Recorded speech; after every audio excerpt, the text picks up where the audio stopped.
As Cheyenne's weather turns warmer, dust and pollen can become a problem for those with allergies, asthma, or respiratory issues. And the last thing you want in the summer heat is poor air quality in your home or office. So it's time to turn to Marv's Plumbing and Heating. That's right, Cheyenne's most trusted plumbing, sewer, and heating business also services air conditioning. Marv's Plumbing and Heating, 1515 Logan Avenue, can handle all your air conditioning needs. Give them a call, 316-7634. That's 316-7634. Is your teenager ready to drive? Come on, Mom. Let's go. Sorry, you're not ready to drive yet. What? Come on. You need to complete a driver's ed class first. The Wyoming Montana Safety Council offers a complete driver's education program taught by Tim Woodard, former Laramie County School District's driver's ed teacher. Classes are starting soon. Please call 635-4592 to sign up or go to wmsafetycouncil.org. Wyoming Montana Safety Council. Think safe, live safe. What you are about to hear is a sports talk radio show unlike any other that has ever before been broadcast in the capital city of Cheyenne, Wyoming, USA. This is Cheyenne, Wyoming's Sports Talk Authority. The Wyoming Cowboys, the Denver Broncos, the Colorado Rockies, and the Denver Nuggets. The show is local, it's regional, and yes, the show is national as well. Wyoming Sports Talk Today is on the air.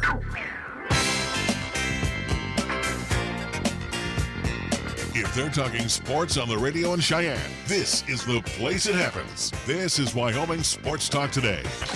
And good afternoon. Welcome to Wyoming Sports Talk Today. Larry Peroetti, along with Nick Peroetti, as we get our program underway, being brought to you by Taco John's, which Tuesday means it's Taco Tuesday. Got to load up on the delicious, whatever you go, the soft shell way or you go the hard shell way. Where are my tacos then? Well, we got to get off the air, pal. Well, is that going to be possible, though? We got to go see Post 6 in action. Can we make that? Can we make it to go delivery? Yeah, we just go right down the road here. That's true, too. There's a plethora of Taco John's locations in Cheyenne. Remember, it's Taco Tuesday. Jolly Rogers RV Sales and Service over on Highway 30. Again, see our good friends over there. And drive away with the Jayco of your dreams. And we're talking fifth wheel, we're talking RVs. They got them for you. And they got some special percentage rates that you're going to save on right now over at Jolly Rogers RV Sales and Service. Right across the street from Powers Field, in case we don't do the taco thing, we can go to Chick-fil-A. And that's not a bad thing either. No. For breakfast, lunch, and dinner 6 days a week, see our good friends Ray and Cindy over at Chick-fil-A across from Menards. Kia of Cheyenne on Nation Way, where AJ and Greg Miller say, come on by, kick a few tires, take a test drive, then take home the 2018 Kia of your dreams today with some special packages that they're offering right now at Kia of Cheyenne. Platte Valley Bank ×2 saw my good friend Rick Flood today over on Vanda High. Again, 2 locations to see Platte Valley Bank, the original on Vanda High on the north side, over on the east side at the corner of College and Pershing. Medicap Pharmacy for all your pharmaceutical needs. With your doctor's prescription, let Gene and his great staff fill those prescriptions on Bluegrass Circle next to Texas Roadhouse. Lennox Auto Body with a pair of locations. The main repair center, busy right now after the latest hailstorm. But don't worry, they'll get to you. Heather and her great staff have a plethora of bays to get the job done. Of course, they also have the Auto Glass and Detail Center on Pershing Boulevard.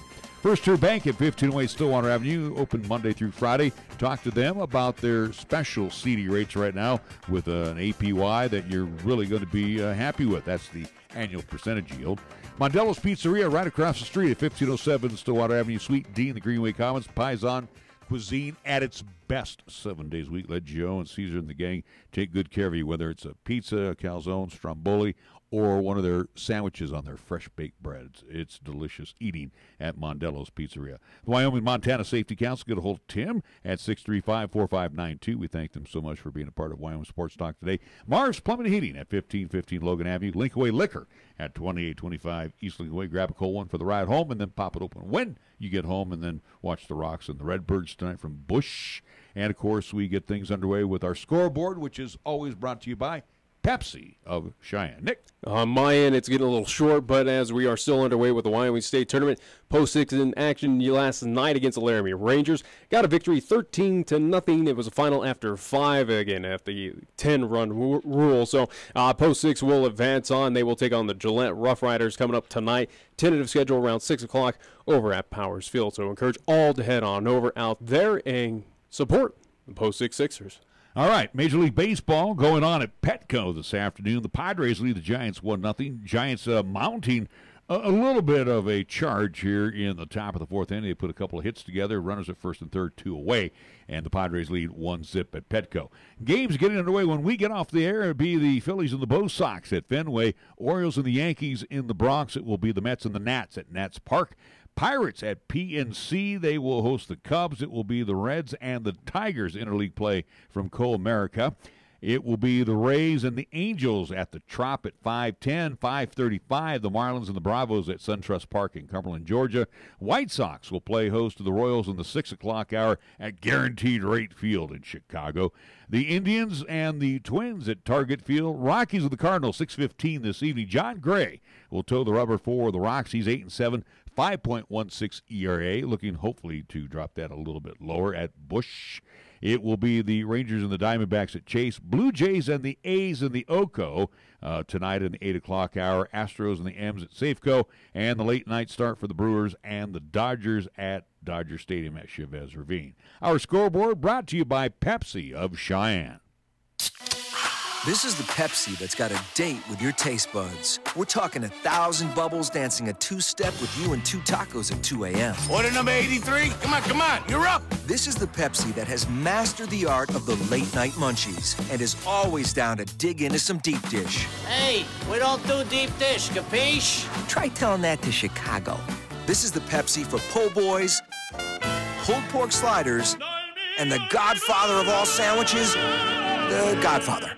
This is the Pepsi for street carts, anything a la carte, and is dying to make the leap into your grocery cart. Come on, take us home with you. This is the Pepsi for those who are forever fun. This is the Pepsi for every generation. Are you thinking about purchasing a home? Then Platte Valley Bank can help. With Platte Valley Bank, you can count on local decisions and expect to work with an experienced staff to design a loan to fit your needs. Just log on to pvbank.com and fill out our online application.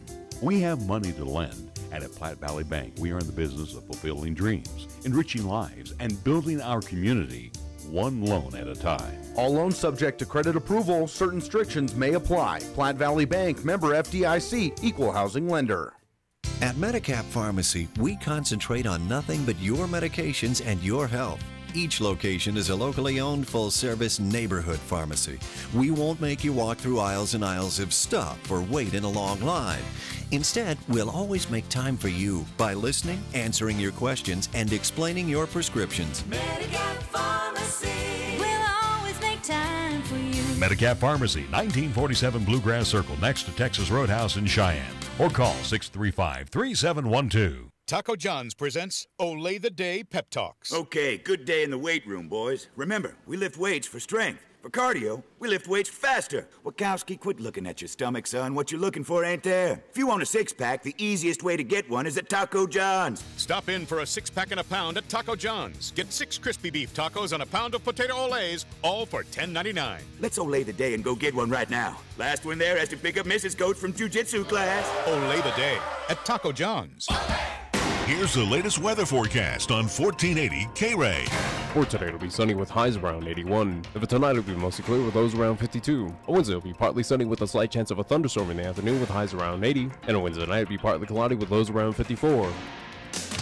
We're taking Cheyenne, Wyoming Sports Talk Radio to a whole new level. This is Wyoming Sports Talk Today. Don't look at me. I think these people are completely nuts. Stop this crazy thing! And it's only here on AM 1480 K-Ray.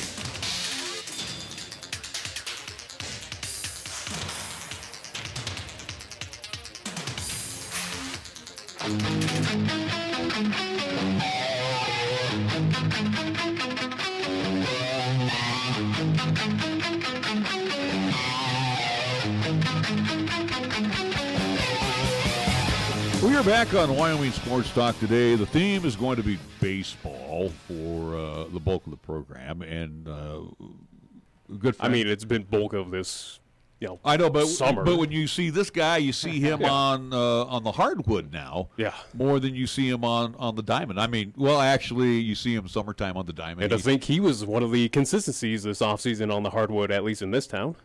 Yeah. His name was not brought up in too many movements during the offseason for basketball. We have Tag Lanen, who is now the newest member of the Wyoming American Legion Hall of Fame. Yeah. Congratulations. Thank you very much. You know, this class that was introduced last night, and I'm very impressed because a lot of Cheyenne was inducted into the Hall of Fame.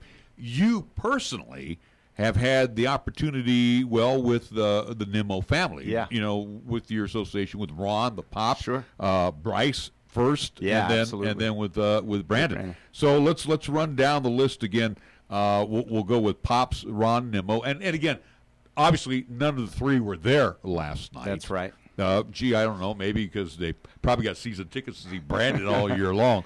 But let's talk about the job that Ron has done with the Legion program. Again, you, at the time being the skipper of the program, that kind of takes a little bit of the heat off as far as the paperwork. But guys like Ron Nimmo and now I do believe Phil Maggard, these are the guys that are behind the scenes trying to make your job as easy as possible. Really, Ron came into the program and started working on the board in 2000. And the one thing that Ron and I, were so committed to building a winner and doing whatever it took to win. And I always had full support of Ron. He was such a great leader for our organization, starting in 2000 and just stayed there all the way through.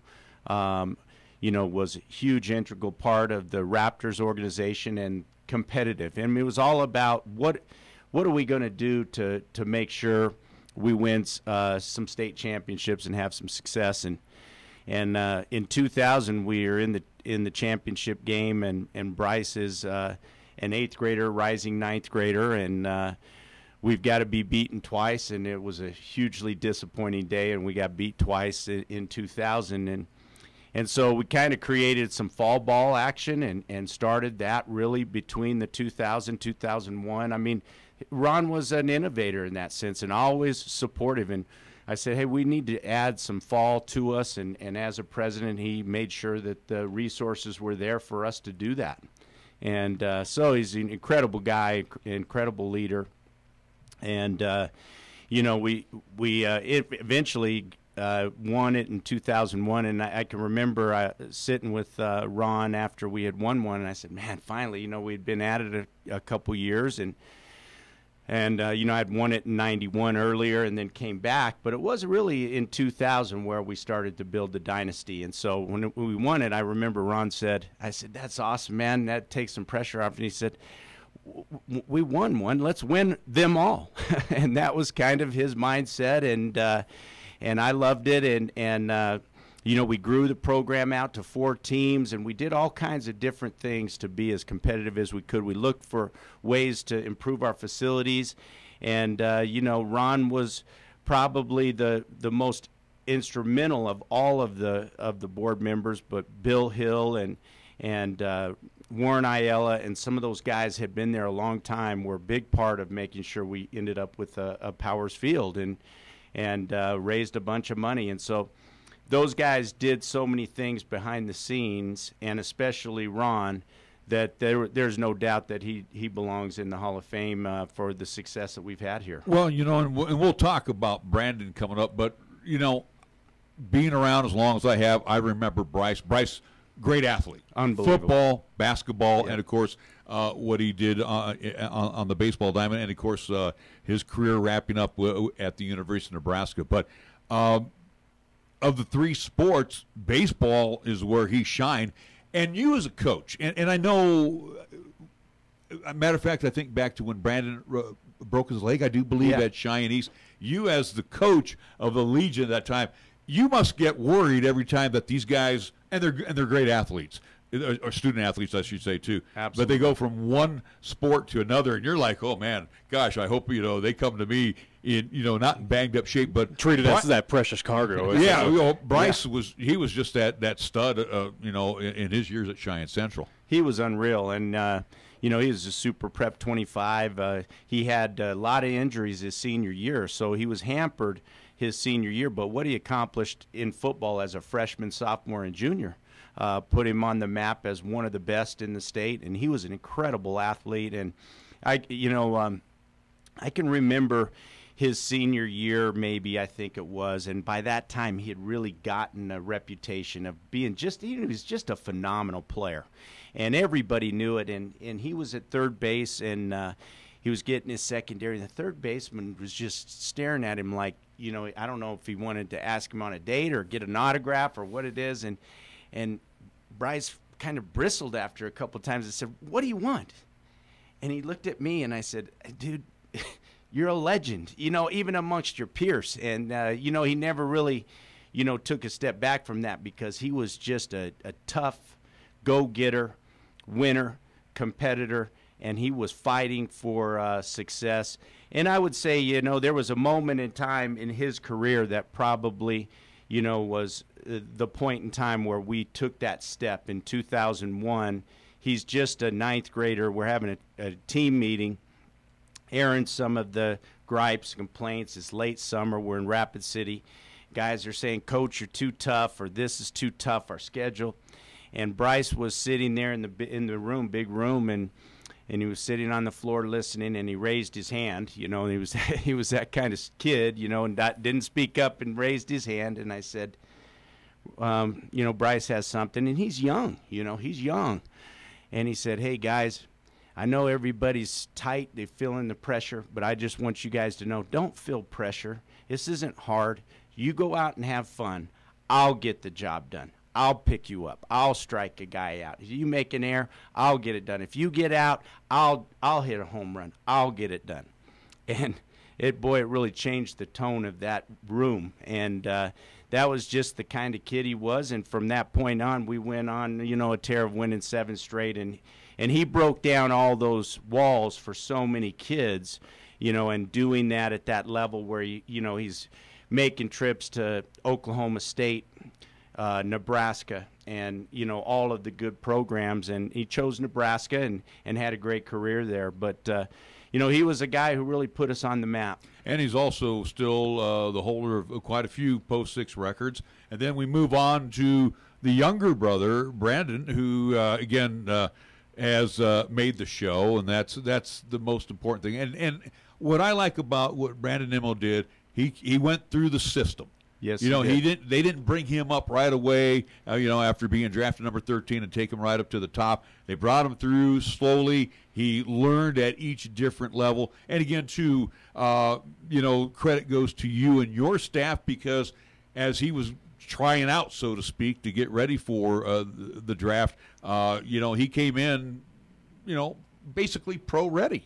Well, I mean, from the standpoint that we had built the program to the level that even be considered, a first-round draft pick, that's, again, it goes back to the program that we had developed. I mean, I can remember we were cleaning the bingo hall, Ron Nimmo and some of our parents and I, and we were doing it as a fundraiser, and little Brandon Nimmo's 7 years old or 6 years old running around there, and by the time he becomes, 17, I have an opportunity to go coach at the USA Baseball facility, the Legion national team, because of the success that we had all had, and it was Bryce, and it was Ron, and then Brandon got an opportunity to be in that environment and show some of the things. The profile of the program had gone up to the point where guys were coming in and going, okay, I want to see him against Gossman. And here we're playing down in Denver, and Gossman's pitching, and Bird is at catching at the time, and now he's a first baseman for the Yankees, and Gossman ended up being in the rotation for the Orioles. But, you're playing in that environment, and you're seeing those guys, and so that profile helped him to become a first-rounder. And the one thing about Brandon is he gives all the credit, to everybody, and he really appreciated where the program had come from, because he had been a little kid seeing it evolve, and then he took the profile of the program, to another level. But, he was just, I think having his older brother, watch his older brother go through some of the rigors of the game at a high level, allowed him to handle good days and bad days really well, and persevere. And, eventually rise to the big leagues. Just talk about. Oh, go ahead. I was going to say Central basketball coach, but former Legion head coach, Tag Lane, newest member to the Wyoming and American Legion Hall of Fame. Go ahead. Absolutely. Just want to talk at least with you, Coach. Again, as we mentioned, you are currently the Cheyenne Central basketball head coach, at least for the boys' side. Yeah. Former Post 6 head coach, at least manager on that side. But as you're talking these stories again with Brandon, you've known him from a young age and saw him where he's at to today. And again, you've gone through the ranks of baseball and basketball throughout this town. Talk about the emotions, though, of being a head coach, having those relationships, seeing, again, youngsters to now grown men, professional ball players. What kind of emotions does that just kind of bring to you, at least seeing that success of players that you've known for quite some time? Well, I mean, it is so, it's very emotional. It's deeply gratifying.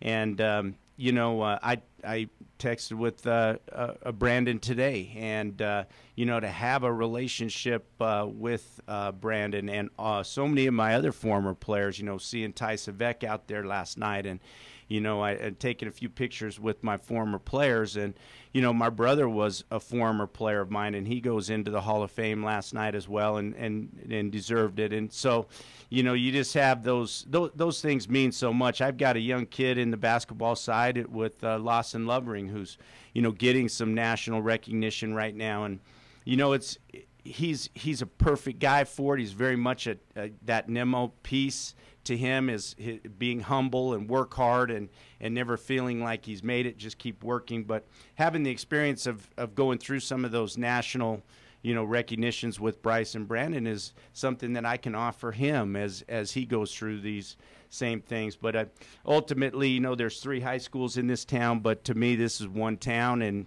and you like to see the success. Whether it's James Johnson, whether it's Brandon Nemo, or whether it's Lawson Lovering, you like to see the success and then compete as much as you can on the field to win. One thing that I've seen successfully this season, and this is a credit to what Ty has done, again, following in the footsteps, but also to what Rick Thompson has done with the Mustangs. Baseball in Cheyenne is alive and well and playing at a very, very top-notch level. Again, I throw this out there, and I know what the answer is going to be, but when is the Wyoming High School Activities Association going to take a serious look? And I understand, that weather is going to hamper us, but a field like Powers Field pretty much can handle those type of weather situations. It might be a little colder, but when is baseball going to get a look at here on a serious note? Yeah, I think it's a great question, Larry. I really do, and I don't know exactly what the answer is. I look at Cheyenne and I say, okay, well, we love the game of baseball here. We've built this into a baseball community. People come and they play on these great fields, and they realize, gosh, this is a pretty unique and excellent place to be. And so, if we can't get it done, it may start. What I'm going to kind of get to is it may start at the junior college level. Maybe LCCC starts it here in Cheyenne with a team, and we start to build baseball from the college level down. And I think that there's in the High School Activities Association, they're looking at the 72 or 73 teams or high school competitive teams around the state, and there may not be that many of them that are focused into baseball. But I think if somebody were to step up from the college level maybe and show that it could be done, then I think you might get a little more momentum towards it. But I would love to see that at LCCC. We send guys out to Western Nebraska and Scotts Bluff and over to NJC and Sterling, and those would be easy trips for a baseball team. And I think it would be a great recruiting ground right here in Cheyenne, but also to come into our community with a baseball program and recruit the state. I think, LCCC would be a good starting point maybe for it. And before we pass that along to Clark. But before we take a break here, and this is the reason why I brought up that high school presence, not to say that it's going to put you guys over the mark, the Legion or even the Connie Mack Mustangs, but I would think if you had that extra baseball under your belt as you got to, the late spring, summer baseball programs where we win, in our state, and we compete well with our neighbors to the south, but it's almost like you need something to put you over the edge. Well, it's getting the infrastructure of the game, through the high schools and inside those facilities with batting cages and weight rooms and, a little bit more money and all of those types of things that kind of foster, the right environment to grow, great players. But without that, I think our community has done a great job of developing a bunch of great players, and we continue to get more and more guys on to the next level, and so I feel gratified about that. All right, we're going to take a timeout. We're going to come back. We are talking with the newest member of the Wyoming American Legion Hall of Fame. Tag Lane, former head coach of the Sixers, and we'll be back after these words here on 1480 K-Ray. When you say Mondello Pizzeria, think authentic Italian. When you say Mondello Pizzeria, think made fresh from scratch. When you say Mondello Pizzeria, think great pizza, delicious Philly cheesesteak, superb hot and cold Italian sandwiches, meatballs, sausage, and special subs, calzones, crisp salads, and great service. When you say Mondello's Pizzeria, think unmatched Italian taste. Mondello's Pizzeria, 1507 Stillwater Avenue, your only true Italian stop for lunch or dinner.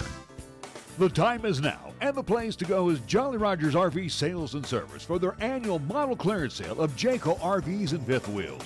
This is your year to travel the countryside, and what better way with your Jayco RV from Jolly Rogers RV Sales and Service. And to put you on the road today, save 30% on their annual model clearance. Their savings are always the best on whatever model you select. Come see and take home your favorite today when you buy from Jolly Rogers RV Sales and Service at 6102 East Highway 30 in Cheyenne, or go online to jollyrogersrvs.com. John Mason here for Lincoln Way Liquor. I want to thank Cheyenne for helping us grow during our first year of business. We have over 5,000 new customers in our database in just 13 months. Our customers love our low prices, free ice, 2% credit for future purchases, and some really friendly service. And we always have 16 weekly specials on beer, wine, and liquor. We ask you to compare Lincoln Way Liquor, 2825 East Lincoln Way. We're not the largest, but we might just be the best. Wow, it's hot enough out there to fry chicken. So now's the time to find ways to beat the heat, and Marv's Plumbing and Heating, 1515 Logan Avenue, is the best place to go to get cool. Marv's Plumbing and Heating, which provides complete air conditioning, installation, inspection, and repair services, is offering its air conditioning inspections for just $98. So beat the heat right now by calling Marv's Plumbing and Heating today at 316-7634. That's 316-7634. Get the unexpected with the new 2018 Kia Sorento. I'm AJ Miller for Kia of Cheyenne, and with Kia Sorento, you get intelligent and advanced technology for a better driving experience. The 2018 Kia Sorento helps you stay on course with available autonomous emergency braking and a lane departure warning system. Kia Sorento is also available with surround view monitor and parking assist to warn you of nearby vehicles. Come in today or call us at 775-0123 or go to KiaofCheyenne.com and we'll make it easy. You bleed brown and gold? So do we. Wyoming Cowboys football and basketball is always front and center on this show. This is Wyoming Sports Talk Today, and it's here on AM 1480. K-Ray.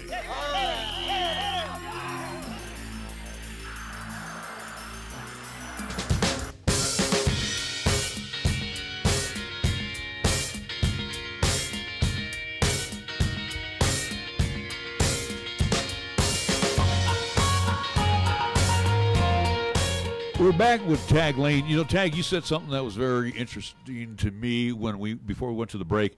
And I've talked to a lot of parents of kids that have gone through the program and what some of the parents have done, in their basements. Yeah. You know, they put the pitching mounds down there. They've got batting cages. Matter of fact, Dr. Moore, I remember, took me down to his basement many, many years ago and showed me what he had set up.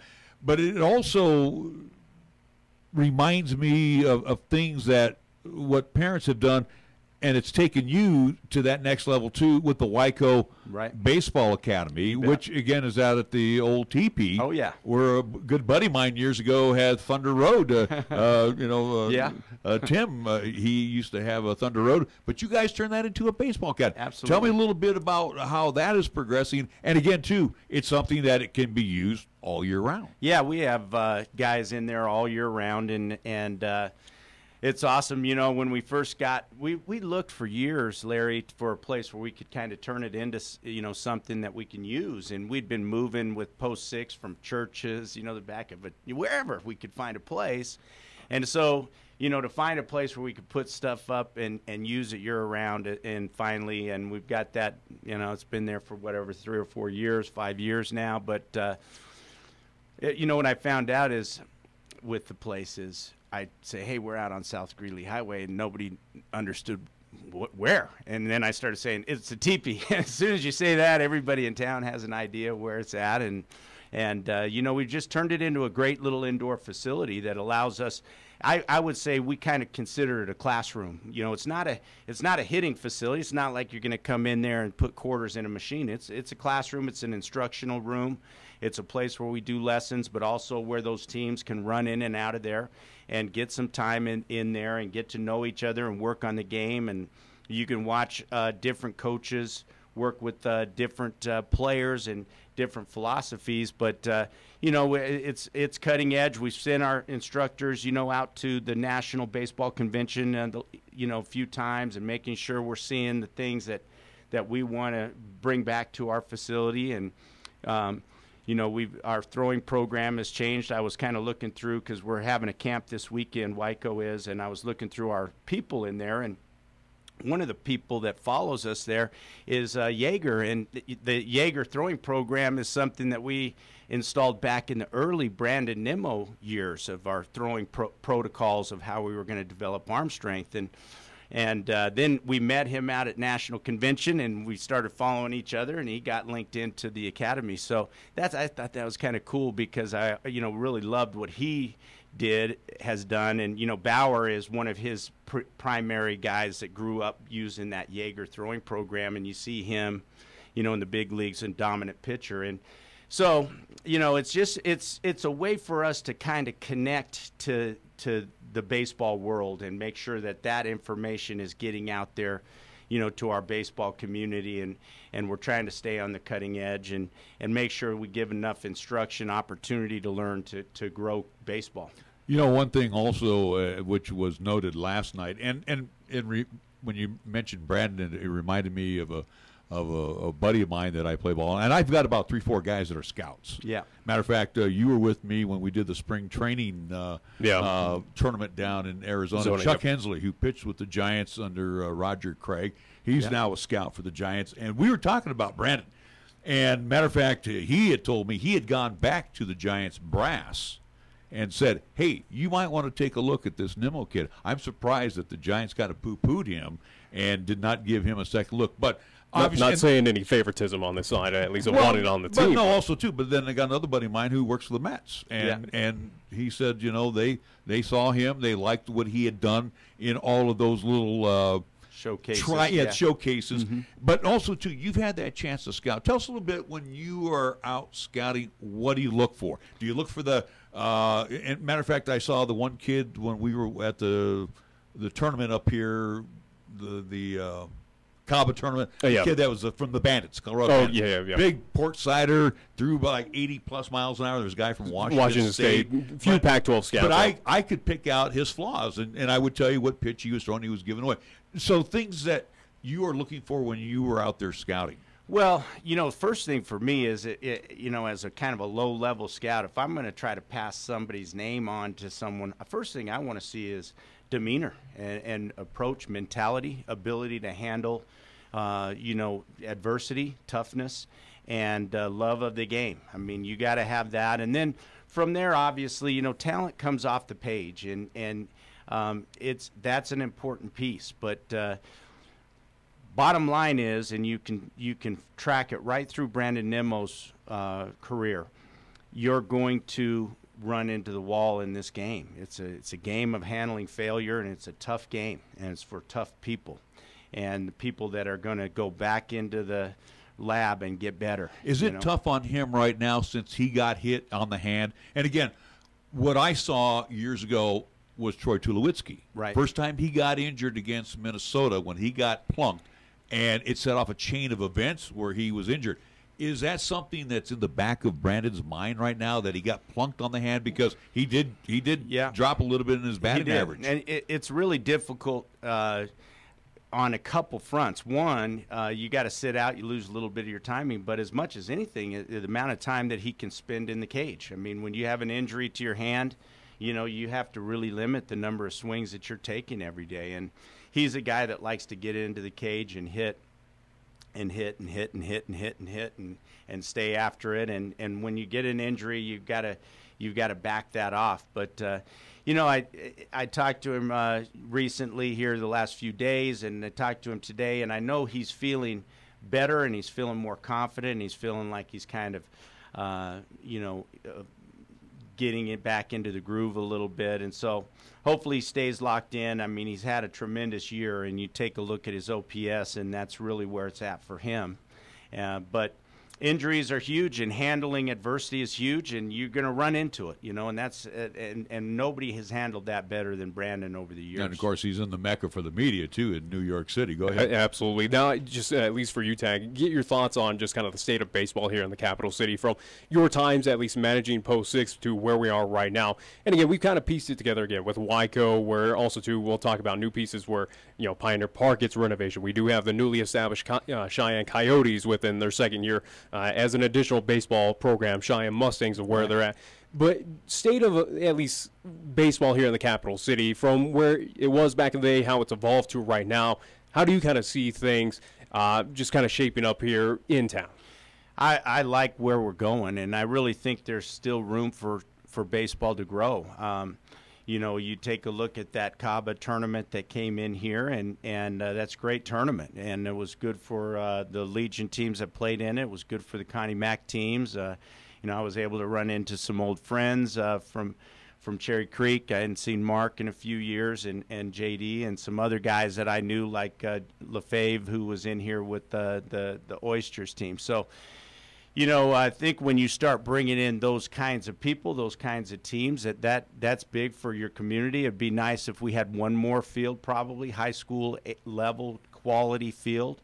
There's room for another field over there by Powers Field, and I think we're getting close to that point. And when you say you can bring in a tournament of that caliber, and you can maybe bring in 16 or 24 teams, and maybe you can do that 3 or 4 times over the course of the summer, then it's time for another field. So I would love to see that. I would love to see a Brandon Nimmo field here in Cheyenne at some point, and I think that has a real chance of happening. I'm not sure it'll ever happen with the city, considering what happened with Powers Field and the lease and the way the city handled that. But I do think that Brandon Nimmo wants to give back to the community at some point, and as long as he can stay in the big leagues, I think you'll see a facility there, maybe a 16 and under type field, something like that. But I think there's room for more fields of that level, and I think there's room for one more high school field.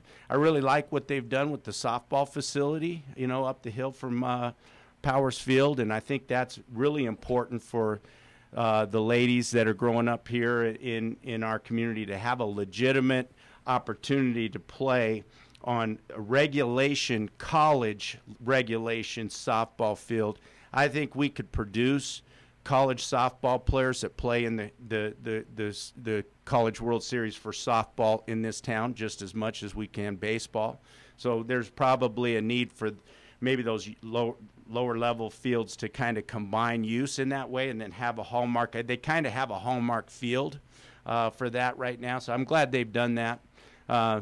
The demand for baseball and softball has really grown, hasn't it? Larry, and you've been with me watching Post 6 since the 90s when I started, and it's really grown, and it's up to the city to meet that demand. But I also too think it goes credit to also to managers, head coaches, also to boards of these teams, again with Shine Extreme, with Adam Galicia, with also to Ty Lane, yourself as well, Tag, and also too with Rick Thompson, who we'll have here shortly again, of these boards, these managers, these people and the parents are great too, simply for the fact they stay out of the manager. Most of the time they stay out of the manager's hair. Yeah. So you get a chance to go out there and just do what you have to do. right? Yeah, right in the starting lineups. Yeah, I think those parents have learned, have matured into the game and want to see it done at a high level. So it's not, it's the players, it's the coaches, boards, and parents that are all doing it at a classy level, at a high level, and that's allowing the baseball to really grow. Hey, we appreciate you staying here. I know we got a ball game that we're all going to be seeing here at 6 o'clock.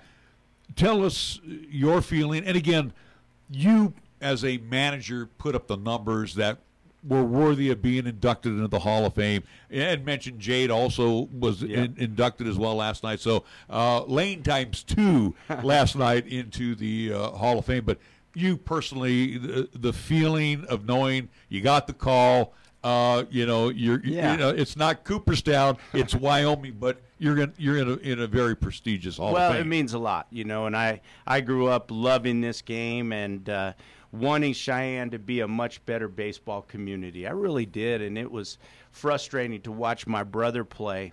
My brother was 4 years older than me, and we loved baseball, and so during the 6 years that my brother and I played Legion baseball, there were 7 different head coaches. I mean, that's just not the way that a baseball, and we were just behind each other. So we went through in a 6-year period.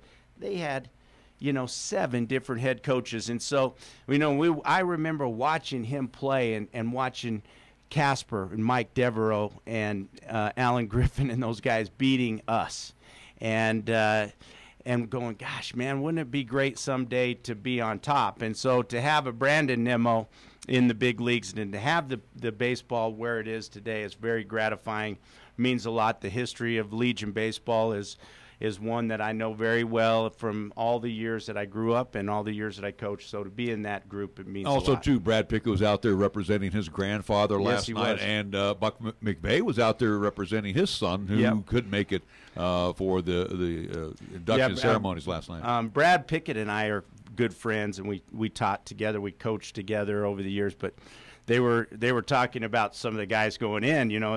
Here's Brandon Nimmo, Bryce Nimmo, Miles McVeigh, and Brad leaned over and goes, "That sounds like it's pretty easy for you to get in with those guys," which is very true. But his grandfather started the Legion program here, and he's been a big part of it. His son was a big part of playing for me and winning some state championships with me as well, Brant. And there's great memories and to think about last night after the game, and it was an honor to be out there with all those guys. All right, so we have the tournament going on, and again, tonight is a big one. It's Cheyenne and Gillette. Yep. I will say, watching the Rough Riders last night against Casper, very solid. They are a very solid outfit. Good with the gloves. I mean, that was very impressive. Athletic against Casper. So looking at and both Cheyenne and Gillette have had some good battles throughout the course of the year. No doubt.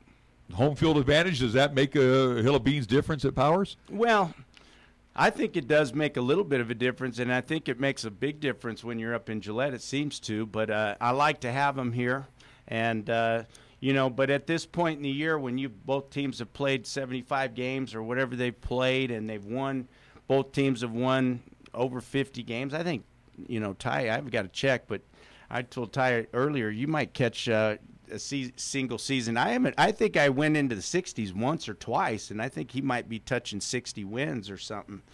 So you've got 2 great teams, and I think, you got to execute in the moment these 7-inning games, or put a little more pressure on you to see what's going to happen. Both teams are going to have to pitch well. You can't have, both.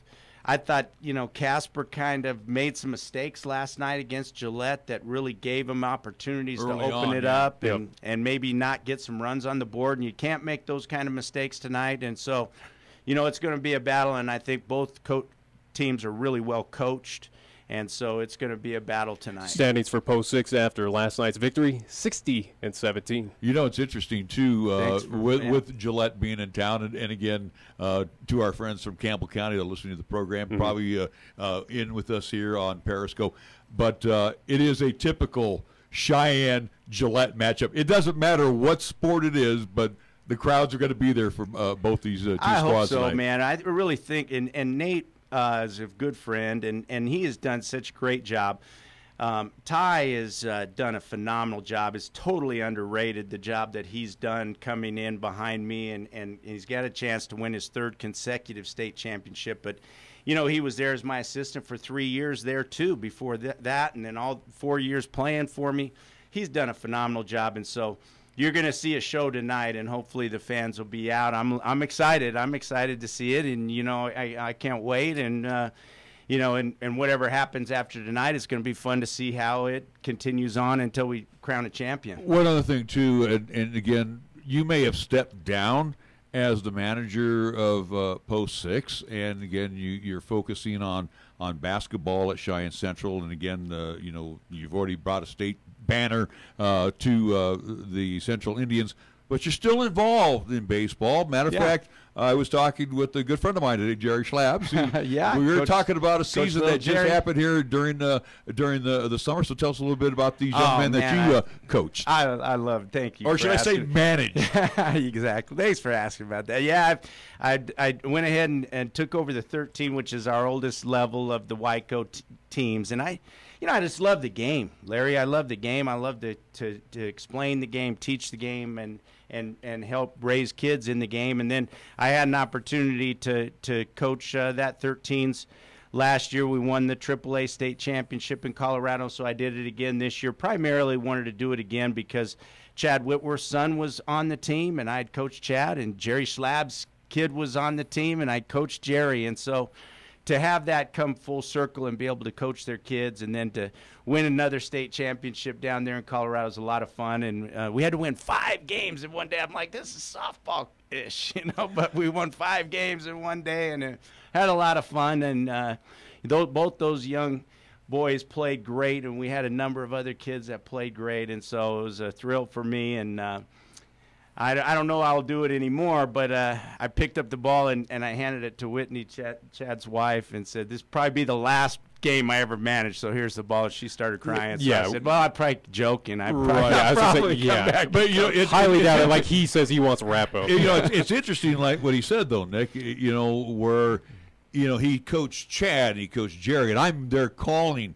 you know, their games for so long. And again, we were talking with Tag before we got on, when Tag was an assistant coach to Kevin McLeod when he was at Cheyenne Central. So we have been around a long time. We have watched a lot of these young kids grow up into fine young men, and women as well, too, you know, the youngsters. And they've gone on to bigger and better things. Plus, they're now having children.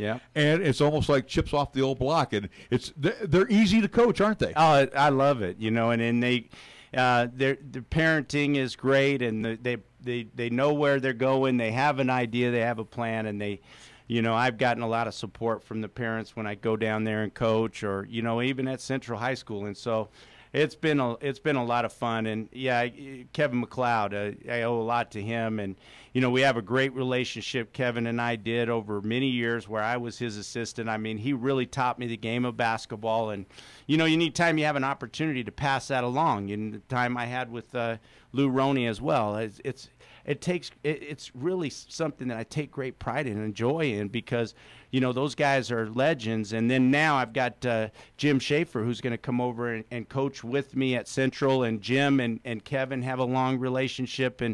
And so, you know, we're building, Jim and I are building that relationship now. And so I'm excited about that, but it's all kind of that part of it, you know, when it comes full circle and you have those relationships kind of tie together, that's when it really gets enjoyable. You know, interesting that he mentioned Jim Schaefer, because I was talking with Jerry Schlabs. We were in line today getting our cars registered. Go figure. July 31st, you're doing last day. Go figure. But it was great to have a good friend in line there, and just talking about all the coaching changes and everything that transpired during the off season, and Jim Schaefer stepping down at South, and all of a sudden, how did that come about? That, hey, you know, I mean, this, because I saw Jim watching his son coach at Otero when and he tapped me on the shoulder as we were getting ready for the LCCC Lady Golden Eagles, and I had no clue that he was going to step down from South.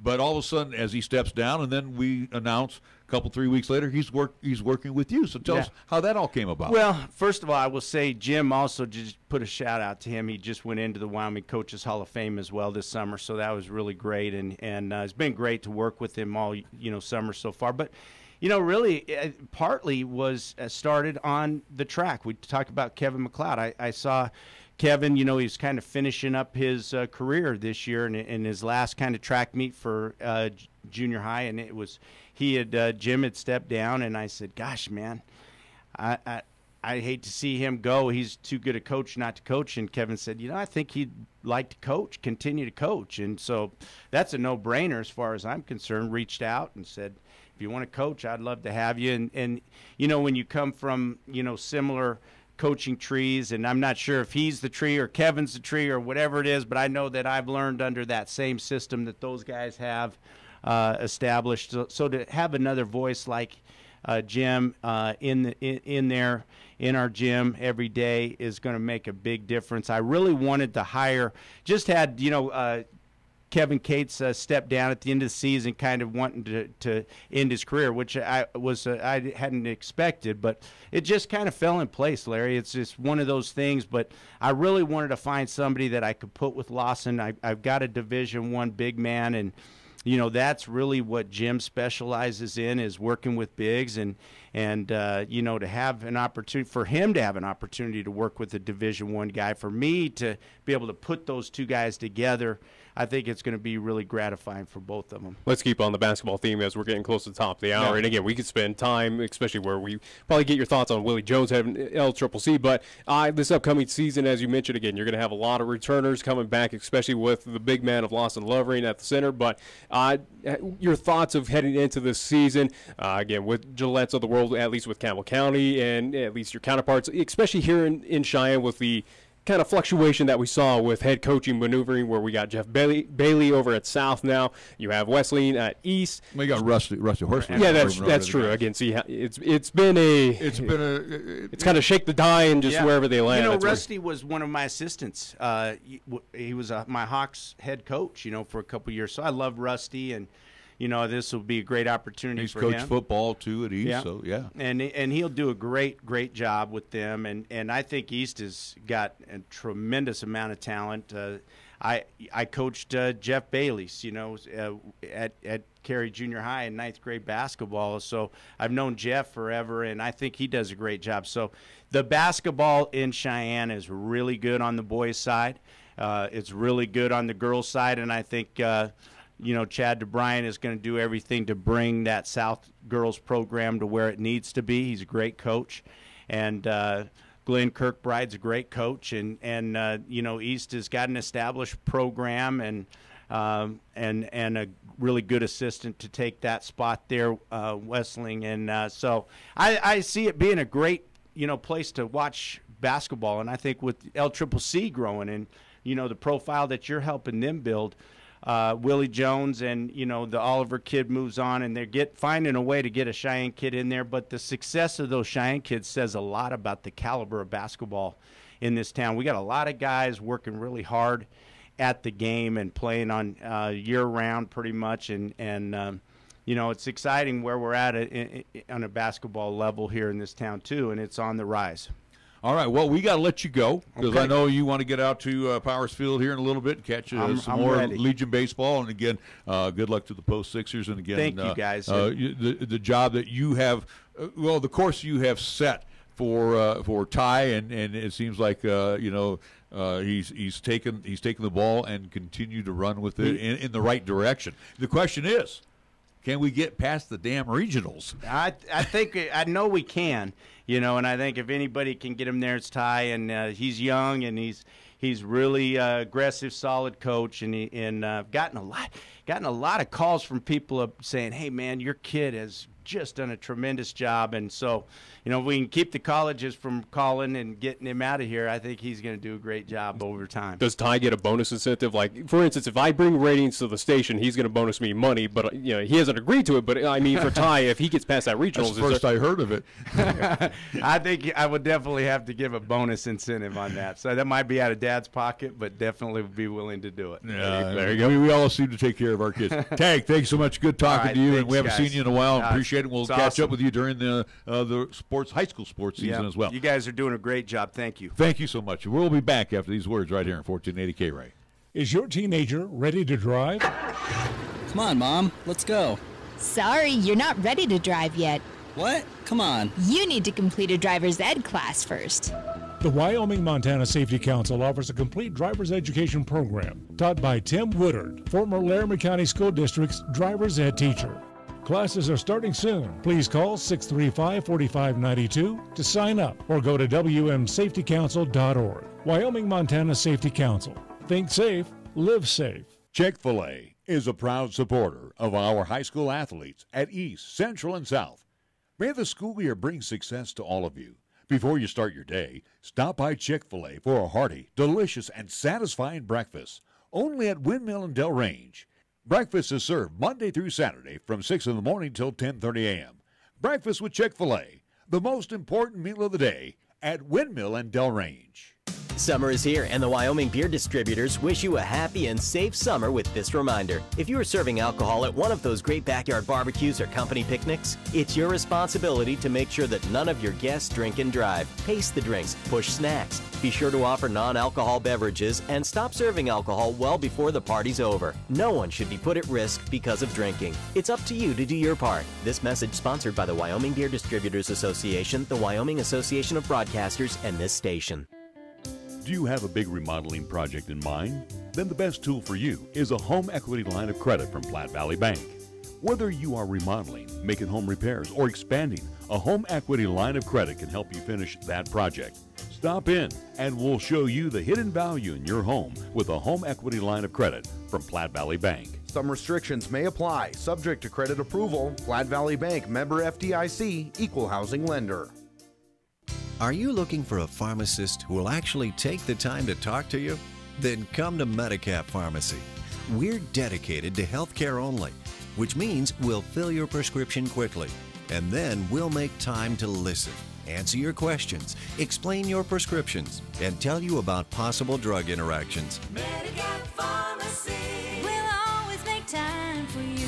Medicap Pharmacy, 1947 Bluegrass Circle, next to Texas Roadhouse in Cheyenne. Or call 635-3712. Taco John's presents Olay the Day Pep Talks. Good game, boys. You showed some real fight. Like when Wachowski put that hit on our own mascot. Solid work, son. Okay, Friday was for football, but Tuesday is for tacos. Taco Tuesday at Taco John's. It's a sacred holiday where we eat tacos repeatedly until I get full. Save big every Taco Tuesday with crispy beef tacos for just 99 cents. Get some rest, boys, because come Taco Tuesday, we olay the day. Olay the day at Taco John's. Here's the latest weather forecast on 1480 K-Ray. For today, it'll be sunny with highs around 81. For tonight, it'll be mostly clear with lows around 52. On Wednesday, it'll be partly sunny with a slight chance of a thunderstorm in the afternoon with highs around 80. And on Wednesday night, it'll be partly cloudy with lows around 54. This is 1480 KRAE Cheyenne. Also being heard on translator K266CC Cheyenne at 101.1 FM. Is your teenager ready to drive? Come on, Mom. Let's go. Sorry, you're not ready to drive yet. What? Come on. You need to complete a driver's ed class first. The Wyoming-Montana Safety Council offers a complete driver's education program taught by Tim Woodard, former Laramie County School District's driver's ed teacher. Classes are starting soon. Please call 635-4592 to sign up or go to wmsafetycouncil.org. Wyoming-Montana Safety Council. Think safe, live safe. As Cheyenne's weather turns warmer, dust and pollen can become a problem for those with allergies, asthma, or respiratory issues. And the last thing you want in the summer heat is poor air quality in your home or office. So it's time to turn to Marv's Plumbing and Heating. That's right, Cheyenne's most trusted plumbing, sewer, and heating business also services air conditioning. Marv's Plumbing and Heating, 1515 Logan Avenue, can handle all your air conditioning needs. Give them a call, 316-7634. That's 316-7634. What you are about to hear is a sports talk radio show unlike any other that has ever before been broadcast in the capital city of Cheyenne, Wyoming, USA. This is Cheyenne, Wyoming's Sports Talk Authority. The Wyoming Cowboys, the Denver Broncos, the Colorado Rockies, and the Denver Nuggets. The show is local, it's regional, and yes, the show is national as well. Wyoming Sports Talk Today is on the air.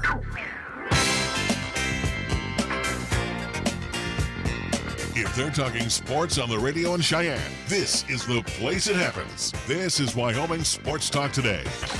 And we are back with hour number 2 of Wyoming Sports Talk today. More baseball on the way. Love it. Love it when we get to talk baseball. Our program being brought to you by our good friends at Lincoln Way Liquor at 2825 East Lincoln Way. Marv's Plumbing and Heating at 1515 Logan Avenue. The Wyoming Montana Safety Council, you just heard the announcement. Give them a call, 635-4592. Mondello's Pizzeria, 1507 Stillwater Avenue. Suite D in the Greenway Commons. We also want to thank First Tier Bank at 1508 Stillwater Avenue, directly across the street from Mondello's. Lennox Auto Body ×2. Busy times right now for Heather and the crew over on Dunn Avenue after the latest hailstorm.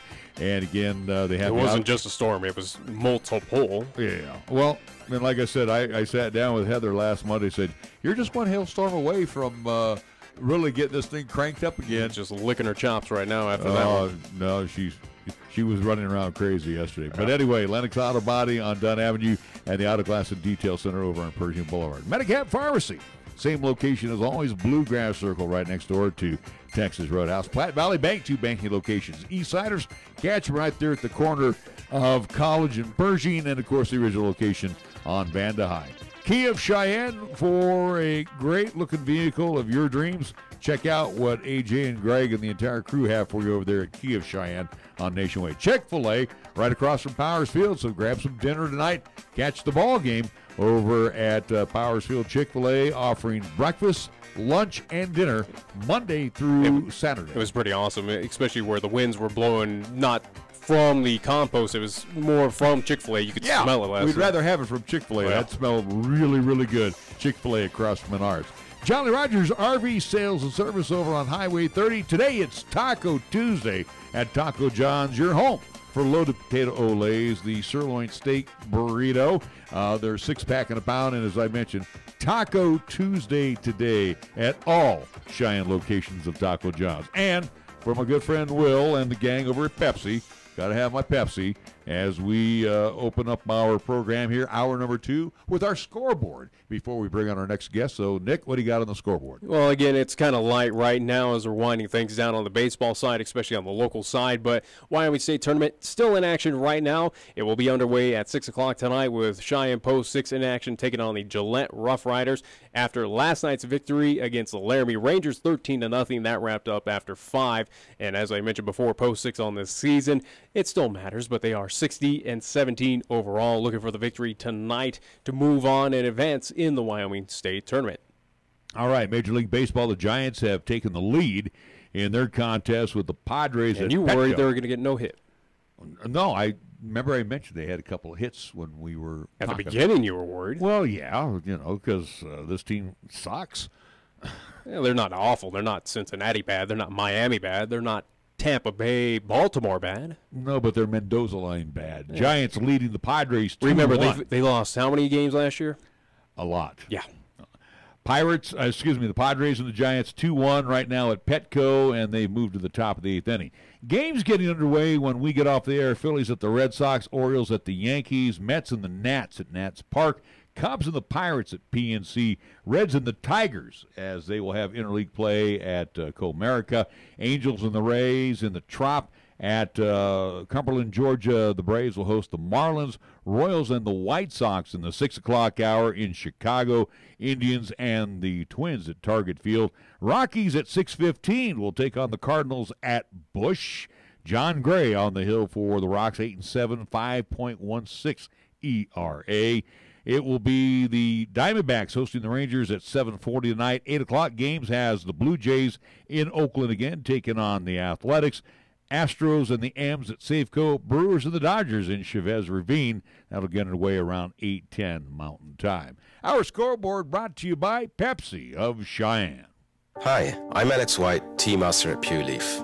When I make tea, everything I know goes into it. You can't be impatient. When I craft Pure Leaf iced tea, I don't take shortcuts, because I want you to have the same amazing taste of iced tea that I do. So I start with fresh picked tea leaves. Then, after they're delicately dried, I blend and brew them at a lower temperature to draw out their unique aromas. And then I taste and fine-tune the blend for a delicious smooth iced tea. I'd love to have you take a sip right now, but that's one thing we can't do over the radio. But you can experience the same delicious taste of Pure Leaf iced tea anywhere you are. I'm Alex White, Pure Leaf Tea Master. Pure Leaf, our thing is tea. If it happens on the diamond, the hardwood, the field, or even the ice, we'll talk about it on Wyoming Sports Talk today. Hi, this is Nick Peretti inviting you to join Larry Peretti and myself each weekday from 3 to 5 p.m. as we, along with our special guests, talk sports locally, regionally, and nationally. And you can chat with us too at 307-514-1071. It's Wyoming Sports Talk today only on 1480 K-Ray, and you can stream live with us at 1480kray.com.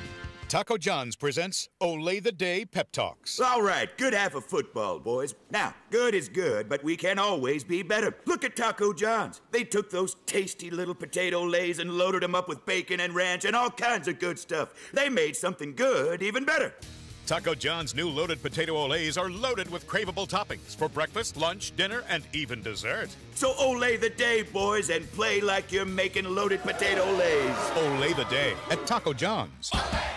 First Tier Bank strives to remain competitive and offers some of the best CD rates in the community, as well as area banks and credit unions per Rate Watch reports. How does that make a difference to you? They can assist you in securing some of the best rates on CDs. They have a 16th-month CD at an APY of 2.05% and a 27th-month CD at an APY of 2.27%. You can feel confident that your finances are taken care of by a responsible, knowledgeable staff. First Tier Bank offers the personalized customer service you've grown accustomed to and deserve. Call 307-632-3500 and ask for Caitlin or Debbie, member FDIC and equal housing lender.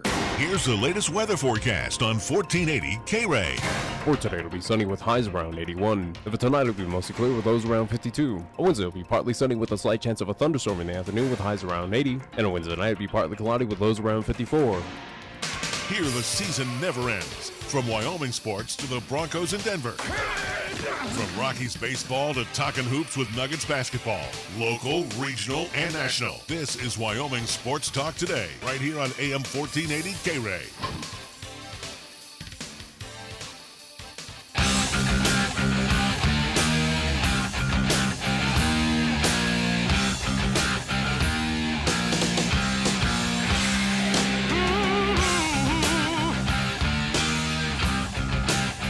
Welcome back to Wyoming Sports Talk today. It's hour number 2. We get to talk more baseball, and a gentleman has become a good friend of ours here throughout the course of the baseball season, Rick Thompson, who is a skipper for the Mustangs. So we moved from, we moved from Legion talk earlier with Tag Lane to now Connie Mack baseball. Yeah, and again, a very successful. Once again, another successful program, another successful season. Unfortunately, for the Mustangs, Rick, the season's over.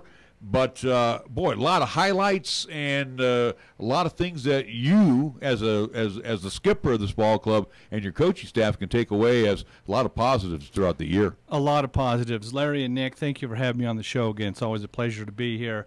I'm very proud of what our team accomplished this season. We finished 53-7 in a very tough schedule, 4 tournament championships. I think we were top 4 finishes in all of the others.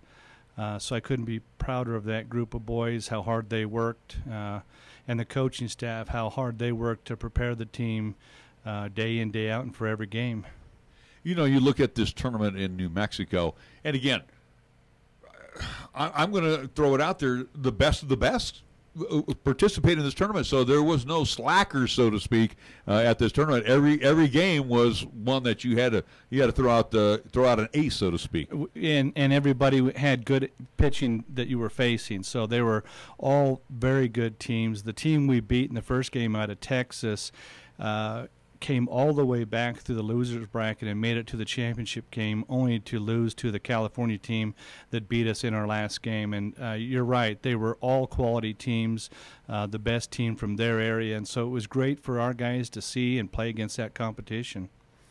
At least talk about that qualifying tournament, as you mentioned, and again, we kind of kept up with at least recapping scores here on air, but again, going through 3-0, where you were at least a few games. Look, on Friday, you had a 18-2 victory, a 6-2 against a Colorado Slammers team, but Saturday, where you took on Albuquerque Baseball Academy and also to that California team, that La Miranda team, it looked like offense just kind of petered out for you guys. Just talk about what happened on that kind of Saturday that eventually knocked you out of that tournament. Well, really, we had what I thought was a tough draw to begin with. We drew a team out of Texas that was very talented.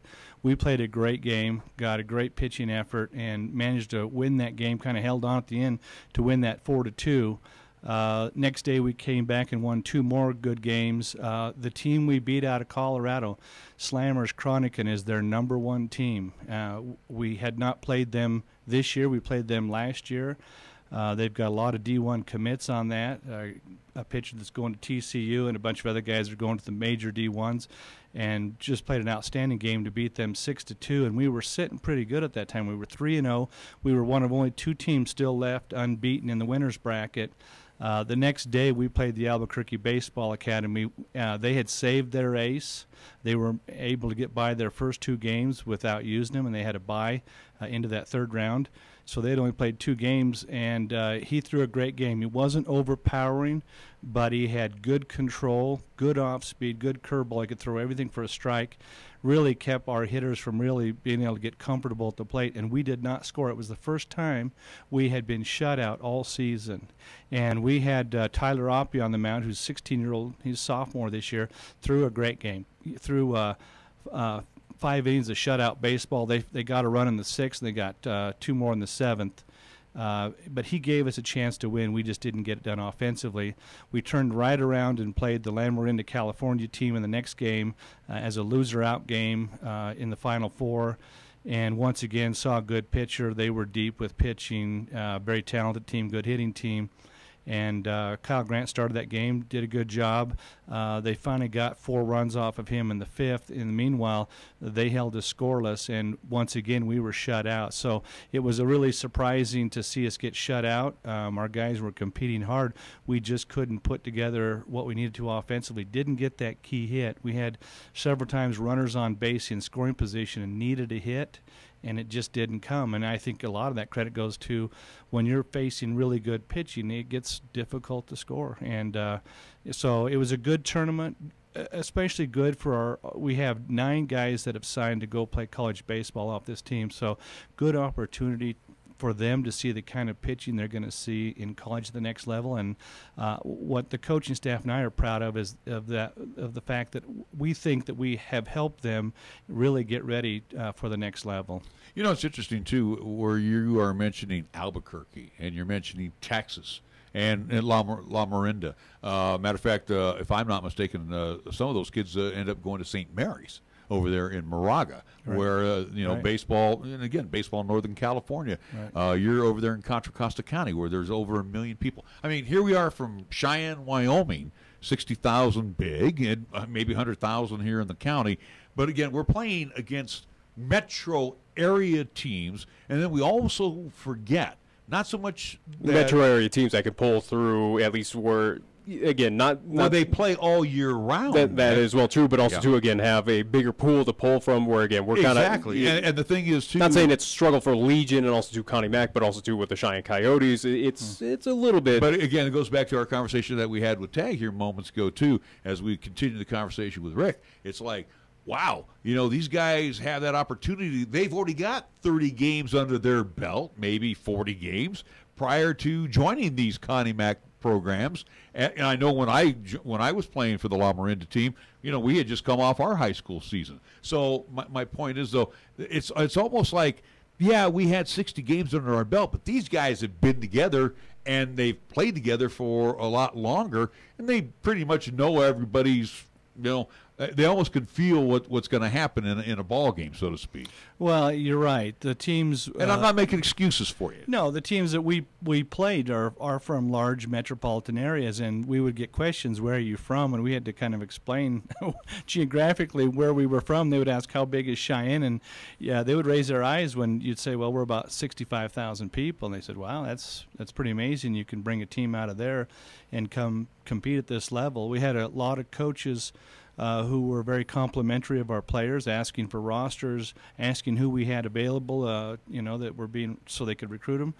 And I had a coach come up to me and probably the best compliment of all, he said, Coach, I really like how hard your team plays. Your team goes hard.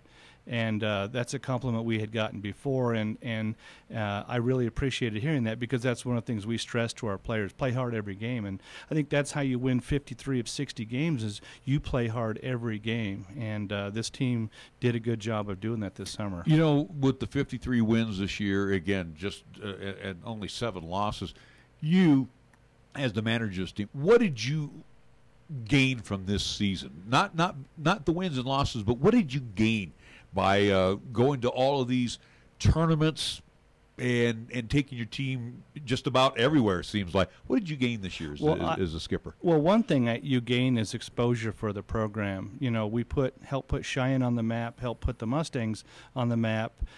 Teams that maybe were not aware of us, or programs, college coaches who were not aware of our organization before, saw us play this year, met our coaching staff and players, and now know about us. So we extend our contacts and our reach and get our name out there a little bit more, and it helps raise the profile of your program.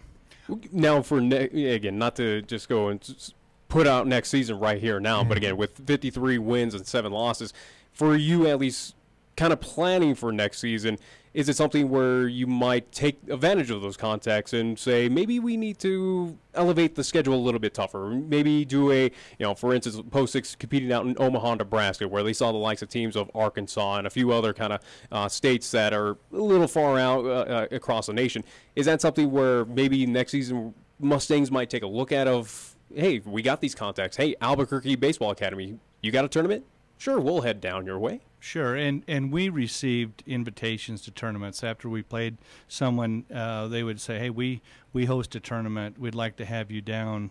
And so we have a lot of contacts. I think one of the things that we, as an organization, will have to keep in mind, with so many seniors graduating this year, we're going to be very young next year. And so you don't want to you want to challenge them, but at the same time, you want to make sure the schedule fits where they can compete. So I think you got to kind of feel your way out with what your roster is and your returning experience. You know, with the returning experience, and again too, it's kind of tough to turn in the uniform, so to speak. You know that the game, that we're all done for the year, but also too, some of the youngsters are going to play other sports in school, whether it's football, whether they do basketball, track and field, but how do you relay to those younger underclassmen, hey, baseball season will be here before you know it? What do you have in place for them to keep them at least baseball fresh? Well, for the guys that don't play fall school sport, we offer fall baseball programs. More of a local schedule between here and Denver. Try to get them 25 to 30 games plus practices so that they continue to improve their skills and get reps. And then in the wintertime, we'll go indoors and work out at our indoor facility so they continue to hit and throw bullpens inside and continue to work throughout the year, even in the off season, while they may be doing that around another high school sport. Now, as you mentioned, with at least you have a fall schedule coming up. Also, too, you did pass along this that you are having tryouts, at least for 2019 teams. Now, this will be happening Tuesday, August 7th. Now, is this something where tryouts for these, at least for the 2019, is it possible that they get tryouts here August 7th and could be joining your fall ball league and also to the 2019 teams? Absolutely. Players that are selected for the 2019 team are offered the opportunity to play fall baseball if they want to do that. And that's kind of an elective thing, obviously, because they may have, if they're football players, maybe that doesn't work. But they're offered that opportunity. So because we really want that, we want to get them in the program sooner so they can start getting the work and get them ready for next spring. And let's talk about those tryouts coming up. At least give it a little plug. Again, Tuesday, August 7th, over at Powers Field. Do believe you have 2 age groups coming up, but just talk about the Mustang tryouts. Well, the 15 to 18-year-olds will start at 3:30. And then we'll run the 13 and 14-year-olds together. Although they will be for separate teams, a 13U team and a 14U team. We will run those together at 5:30. So those tryouts will go back to back, 3:30 to 5:30 for the older 15 to 18s, and 5:30 to 7:30 for the 13 to 14-year-olds. And we've gotten it pretty well organized where we can get them through what we need to see with the judges and evaluate the players who come. What are you looking for at the tryouts? Obviously, see the ball, hit the ball, catch the ball, that type of deal. But what significant things are you looking for from these young men? Well, we evaluate them in a lot of different areas. We're looking at arm strength. We're looking at fielding ability, how well they run, footwork, glove work for the infielders, outfielders, range, arm, how well they track a ball. Hitting's a big thing. We want to see some swings. We want to see their swing mechanics. How well do they hit for contact? How well do they hit for power? If they're a pitcher, we want to see them up on the mound. We want them to take a few throws. We want to get an idea of the velocity on their fastball and what they can throw for off-speed pitches. Catchers, we want to see how well they receive and block a ball and their pop times throwing down to second. So we try to evaluate a little bit of everything depending on what positions they play. These kids that are going to be coming to the tryout, and I hope a boatload come out to experience what the Mustangs have to offer. Have you, like you've had coaches come up to you or college folks saying, hey, tell me a little bit about this young man. Same thing too. Have you had some of the league coaches get a hold of you and say, hey, I really like for you to take a look at so-and-so, and you say, hey, have them come on out to the tryouts. Do you have that little open communication throughout the town here? We receive contacts periodically from either a player, a parent, or a coach who has maybe been playing on a different team or in town and have expressed an interest, and we encourage them, please come to tryouts. And the other thing we tell them is if, once in a while people are on vacation or they've got something they can't make tryouts, contact us and we'll arrange a make-up tryout. So we encourage as many players as possible to come to tryouts, and every now and then we do get somebody that is playing on another team in town who comes over and joins us and plays for us. I do want to mention, at least with those tryouts are free. They also do encourage that you bring your appropriate baseball gear and equipment as well to this. And again, we will pass along this information on our social media sites. And also too, if you're looking for more information, head on over to CheyenneMustangs.com, where you can find all the information about the Cheyenne Mustangs baseball team. You had mentioned about getting indoors here during the wintertime. And again, I'm not going to put you on the spot here, Rick, but, I'm thinking about the facility that they have broke ground on down in Windsor, and TAG was in here too, and they have their Wyco Academy. But I'm sure that, this is something that can be shared throughout the community. But how important is it? Is it a need? Is it a want that we get some type of indoor facility put together for our baseball kids? Well, it certainly allows us as a community to develop players who will be more competitive with players from the regions of the country that play in warmer climates. There's a lot of players who play down in the southern climates who are able to play outdoors year-round. And the thing I noticed is once we built an indoor facility, this was about 10 years ago, and started being able to practice in the winter, when we would go play in the spring in places like Phoenix or Las Vegas or Southern California, we were much more competitive with those teams. We weren't so far behind because of the lack of reps. So, yeah, is it a need or a want? It's certainly a want. For Cheyenne, I would like to see it. It would help, our athletics, maybe not just baseball, but other programs who could benefit from the ability to be indoors working out during inclement weather. And again, too, if this is brought up before taxpayers, taxpayers are going to react sometimes. I would think this would have to be a facility that would be a multi-use type facility. I agree. It would need to be multi-use, so the amount of use you would get out of it would justify the cost that way. Coach, we had a lot of fun watching you guys this year. We really enjoyed the brand of baseball that the Connie Mack team brought here in Cheyenne. Unfortunately, it didn't wrap up the way you wanted it to, but again, 53-7, nothing to sneeze at. Does it get you a little more hungry to get back on the field for next season? Well, I have an announcement to make in that regard. My first head coaching position in baseball was in 1978. I was the head coach of the Torrington American Legion team. That was 40 years ago this summer. I haven't coached every single year in that 40-year span, but most of it, about 30 of it. I took a little bit of time off when I was raising a young family, and as soon as my oldest son was old enough to start holding a bat and a glove, I started coaching again. And so I've been doing it about 30 years in total. And I let our board of directors know before the beginning of this season that I was going to retire at the end of the season. I didn't want to short notice them. I wanted to give them plenty of opportunity to be putting out the fillers for a new head coach for next year. I plan to stay involved with the program. I've been involved with the Mustangs since the very beginning.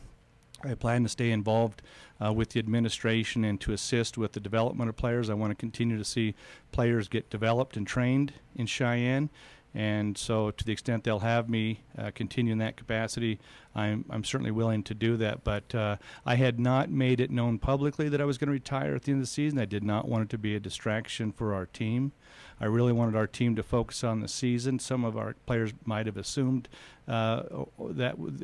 this might be the year, and I feel like this is a way to go out on top for me. So timing-wise for me, it seemed like the right time. You know, it's amazing too. You know what you can do is that you're retired, you can join the Old Farts League. Come on down with me down to Denver every Sunday. You know, it's amazing the similarities because in 1980 I was coaching the Chico American Legion program in Chico, California. So again, you know, our lines, you know, kind of just run parallel to each other as far as coaching is concerned, and that's a long time ago. Has the game, and I know we need to take a break, has the game changed much? Not really.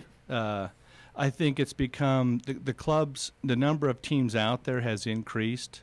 You see all these slammers teams, and they'll have 10 teams in one age group, it seems like. And so it's become a little bit more competitive. And the training with the rise in indoor facilities everywhere, not just in this region but all over, the amount of training players are getting to be more sports specific for baseball is producing better baseball players and better teams. So the competition has definitely increased during that time. And what has the Rockies done here in this part of the world for baseball players? Oh, it's raised the awareness. I mean, kids follow the Rockies, makes them want to, you know, hopefully dream to play on the Rockies someday, and it gets kids out on the baseball field. All right, Rick Thompson, I want to thank you so much. Congratulations on a job well done. I know a lot of folks are going to miss you on the diamond next year. I think we as well too. But again, also too want to say congratulations and what you've done for this community again for the Cheyenne Mustangs baseball. Again, we talk with Tag, we talk with Ty, we talk with any head coach. Again, where main focus is again getting wins, but also to getting notoriety for these young men to pass them on to whether it's D2, D1 programs. And again, you've sent off quite a few to that next level to play baseball, or at least just to get a education, which is kind of the main focus. But I think that also too goes kudos and congratulations of again what you've brought into this community for baseball as a whole. Well, thank you. I appreciate that. It's something we worked hard. Every graduating senior on this team is going on to college. That's something I'm proud of, and 9 of them are going on to play baseball on scholarship. That's a record year for the Mustangs. Hard to place more players than that out of one team. That's really just about every starter that was a senior plus a couple pitchers. So I'm proud of those kids for working that hard, and it's something I feel very good about. Rick Thompson joining us today. Day one of retirement, what are we doing? Are we watching it? Are we going down to Coors Field, catching a game, going to maybe a college game? What are we doing day one retirement? I don't know. I haven't figured that out yet. He might want to spend some time with his family. That's true. That's true. Last you remembered, he's still married, right? That's right. Anyway, we want to thank you again, Coach. Appreciate all the time that you spent with us this summer. And again, congratulations on a job well done, and to your ball club as well. We're going to take a timeout. We'll be back with more Wyoming Sports Talk today, right here on 1480 K-Ray. Is your teenager ready to drive? Come on, Mom. Let's go. Sorry, you're not ready to drive yet. What? Come on. You need to complete a driver's ed class first. The Wyoming-Montana Safety Council offers a complete driver's education program taught by Tim Woodard, former Laramie County School District's driver's ed teacher. Classes are starting soon. Please call 635-4592 to sign up or go to wmsafetycouncil.org. Wyoming-Montana Safety Council. Think safe, live safe. John Mason here for Lincoln Way Liquor. I want to thank Cheyenne for helping us grow during our first year of business. We have over 5,000 new customers in our database in just 13 months. Our customers love our low prices, free ice, 2% credit for future purchases, and some really friendly service. And we always have 16 weekly specials on beer, wine, and liquor. We ask you to compare Lincoln Way Liquor, 2825 East Lincoln Way. We're not the largest, but we might just be the best. When you say Mondello Pizzeria, think authentic Italian. When you say Mondello Pizzeria, think made fresh from scratch. When you say Mondello Pizzeria, think great pizza, delicious Philly cheesesteak, superb hot and cold Italian sandwiches, meatballs, sausage, and special subs, calzones, crisp salads, and great service. When you say Mondello's Pizzeria, think unmatched Italian taste. Mondello's Pizzeria, 1507 Stillwater Avenue, your only true Italian stop for lunch or dinner. Is your free checking account no longer free? Lose those checking account fees and lose the hassle by switching to Platte Valley Bank's Value Checking and experience truly free checking. With Platte Valley Bank's Value Checking, there is no minimum balance required, unlimited check writing, no per check charge, no monthly service charge, free net banking, free e-statements, free bill pay, free mobile banking, and Platte Valley Bank customers can use their debit cards at any ATM anywhere absolutely free. So stop by Platte Valley Bank today and lose those fees with Value Checking. Platte Valley Bank, member FDIC. Your everyday drive should be anything but average. The new 2018 Kia Sportage has state-of-the-art technology for convenience, entertainment, and driver assistance. I'm AJ Miller for Kia of Cheyenne, and the 2018 Kia Sportage has available subscription-free UVO connectivity with a color touchscreen display for hands-free calling, navigation, music, and more. Stay in touch and be at your best wherever you go. Come in today or call us at 775-0123 or go to KiaofCheyenne.com and we'll make it easy. Tired of lazy and predictable sports talk radio? We know you are. This is Cheyenne's new sports radio home. It's Wyoming Sports Talk Today, and it's right here on AM 1480 K-Ray.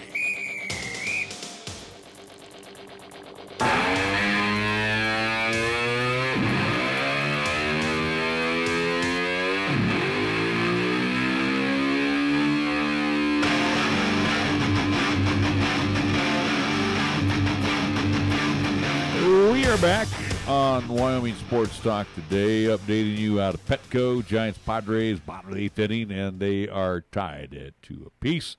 Again, for the Mustangs, and again, thank you to Rick Thompson. Didn't realize we'd have to deal with sad news today, but That's not sad. I think it is. Again, we've gained a new friend. Again, as we've developed the show, we're still under a year in its inception of when I started here, late August. But again, following this team, at least for this season, of what they've done, having Rick in, having Jay in, representing the Cheyenne Mustangs, two great people, including Rick Thompson. He's been nothing but great of pass along information and notifying us of everything about the Cheyenne Mustangs baseball for the season. Again, can't thank him enough of what he's done for us. And again, it's going to be weird to not see him at least out there. It depends who takes over the program, and we will definitely get in their back pocket as we do, because we love the game. Yeah. And we love to tell everybody about it, and we want people to come on out, whether it's at Powers or Pioneer.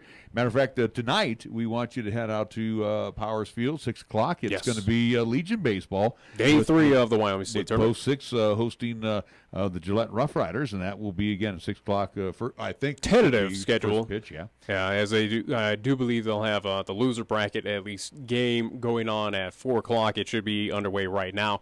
But again, once that game wraps up, it should be starting around 6 o'clock. There are no more opening ceremonies of what we saw yesterday, so it'll go straight into the game. So at least plan on that. Weather should be good so far. Yeah, at least we won't have to 81 go with degrees. This is baseball weather. Speaking of the Mustangs, real quick, I want to go back to them. Again, tryouts for the 2019 teams, and like you mentioned too, some of these young men will get a chance to participate in the fall ball. But the tryouts will be on Tuesday, August 7th, Powers Field. The 15 to 18-year-olds will hit the field from 3:30 till 5:30 p.m. The 13 and 14-year-olds from 5:30 till 7:30 p.m. All tryouts are free. It's advised to arrive about 30 minutes early for registration warm-up. Again, bring your baseball gear with you. Bring your equipment too, because obviously, you definitely need your bat and your glove and your spikes. And for more information, you can go to CheyenneMustangs.com or contact Rick. You can get a hold of him, Rick Thompson, at 307-214-0900. All right. And with that, we will post on our social media sites, Twitter, Facebook, which I will generously take that time right now to promote our social media sites, which I haven't done in quite some time. So you can find the show over on the Facebook with Wyoming Sports Talk today by simply searching that, or it's facebook.com/WYO Sports Talk, WYO Sports Talk. Also, too, I'm representing the show over on Twitter. You find me at Nick Wyo Sports. Again, that WYO, Nick Wyo Sports.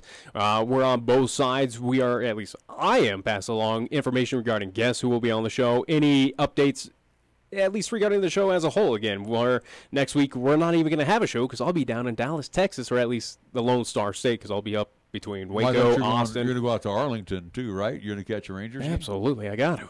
I got to check mark off another ballpark. They will be playing the Seattle Mariners, so Battle of the AL West. They got a 2-game series there, so the Rangers should be demolished. But again, we'll pass along information like that. News to pass along, anything from local teams as well, camps to pass along. Again, find that on our social media sites, where we also too are live with the show, as we are every time we have a show. We are live on Periscope and our 1480K Ray YouTube channel, where there are links to that on our at least Facebook and Twitter side, so there's no reason why you can't participate with us, where we do encourage comments, suggestions, and questions over on the Periscope and YouTube side, where again I have chats for both popped up right here in front of me, so we do encourage that participation on you, the viewer/listener part. So anyways, that is the social media sites for Wyoming Sports Talk today. Also, too, if you want to go check out the 1480krae.com website, go right ahead. There is a Wyoming Sports Talk Today page where we do list and archive all of our interviews, at least for the month. I'm trying to work on a new system to have our whole catalog going back all the way from August 2017 to now, but it's a long and lengthy process right now, so we do have archives for the current month as of right now. So anyways. Interesting. So, interesting. Again, I like how you poo-poo that. Well, I'm over here doing all these things. I'm looking at all these deals that are not happening right now in Major League Baseball. It's been very quiet. I'm surprised. Now, the Red Sox... and again, there's names, not big. They were big back... Again, Cole Hamels, J.A. Happ. At one point in time, they were big. The big one was Manny Machado. That was, at least in this trade deadline, probably the biggest. I'm surprised with the Pirates, though. They picked up Chris Archer of Tampa. He's probably one of the better starters that was available. Harvey... Not really. You think Matt Harvey's better? Well, some who were tossed out, again, whether it was right or wrong, true or false, it was a Noah Syndergaard before he got placed on the DL. His name was being tossed out there as possible trade bait for the New York Mets.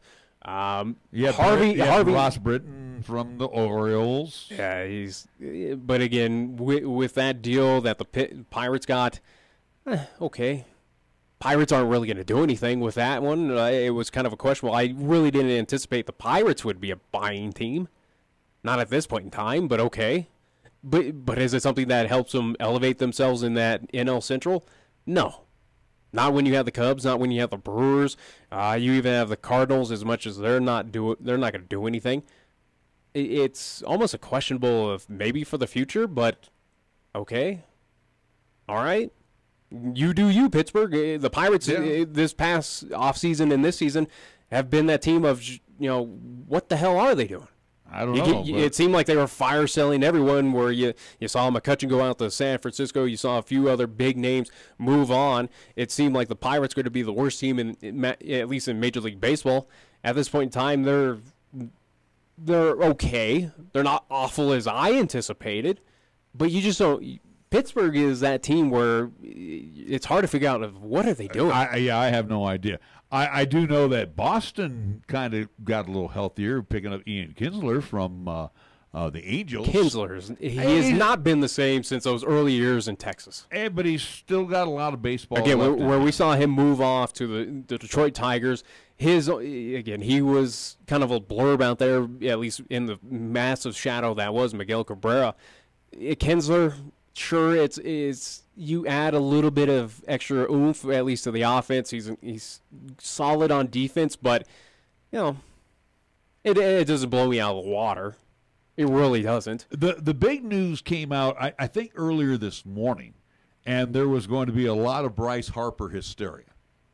Well, it came out, I think, late last night where the Nationals had said, or some representative, or there was rumors of that Bryce Harper was going to be available on the trade. Yeah, well, update, Nats GM Mike Rizzo said they wouldn't trade Harper before today's deadline. And I had to inform you of that because you still thought he was I had trade availability. But I had been informed that the Rockies were interested in Harper.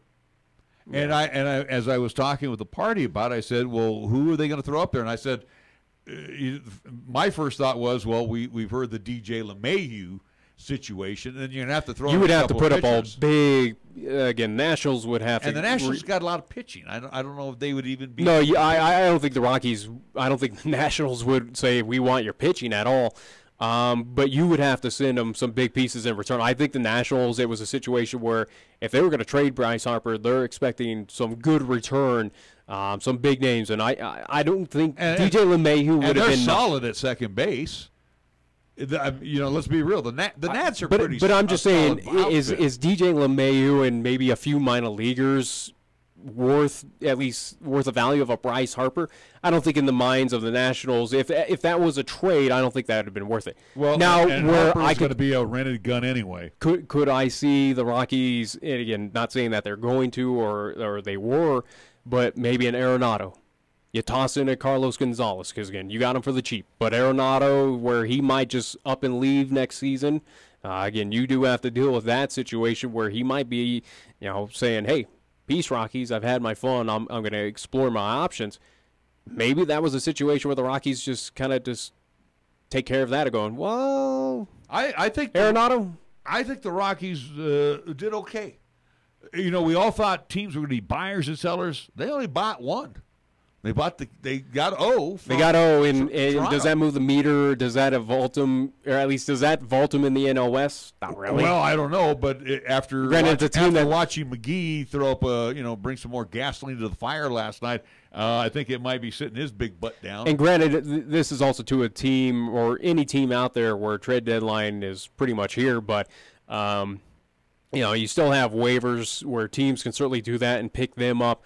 So, again, the moves are not done per se. At least trades are, but, again, you can certainly pick up pieces in the waivers, and I think that's where Rockies are probably just waiting on, if anything, of just going, all right, we got our one bullpen piece, but we still need to work on it. All right, let's see what drops on the market here coming soon. And I think that's what the Rockies are probably doing at this point in time, of just going, we don't really – we like the value of our pieces right now. We don't really want to get rid of them. Who's willing to just say we're done with this guy and we'll give him away? And I think that's what the Rockies are doing. It is not a bad idea, but you got to play the game of, all right, is he worth the value? Is it something that's going to be a piece to the puzzle that's going to solve this Rockies bullpen mystery? Who knows? I don't know. The Diamondbacks did bolster their bullpen. I think they made a couple of good acquisitions. They got Jake Diekman from the Rangers, and he's been pretty rough. Kind of the same situation with Dyson from the they need a change. They need a change of atmosphere, and then they also got Brad Ziegler in to deal with the Marlins. So and Ziegler, he's had stints of being good. It's almost a Romo situation when I look at him, where he's got good stuff, but he's having control issues. And I mean, for the Diamondbacks, again, it's a situation where, okay, they're not earth-shattering moves. I see that you're addressing those needs that you, at least out there in Arizona, but is it something that helps you in the long run? Not really. Yeah. It was almost just taking a gamble. But the biggest news through the trades were the O's, the Baltimore Orioles. Now, again, think about this franchise. Is there any big about of what they've done? Well, I know, but this franchise, it's a franchise that is going to retool. Yeah, you think of you think of the Earl Weaver-led Baltimore Orioles, but it's amazing that Dan Duquette has come in, and I mean, he fire-sailed basically his starting lineup. I mean, we're talking about a Baltimore team not even a few years ago was in the playoffs. They were a relevant team out there in the AL East, and now they're a joke. They're miserable. They're just like the Miami Marlins where, again, you got to start anew.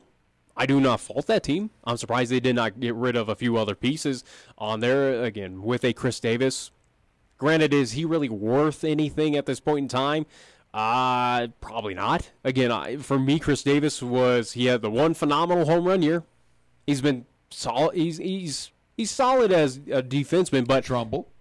Yeah, I mean Trumbull. Yeah, that's a given. But I'm just saying for Chris Davis, I think O should have gotten rid of him somehow. Some way. They might just waive him. I know they get rid of Machado, which they probably weren't going to re-sign. No, and that's smart. Zach Britton, one of their better hurlers.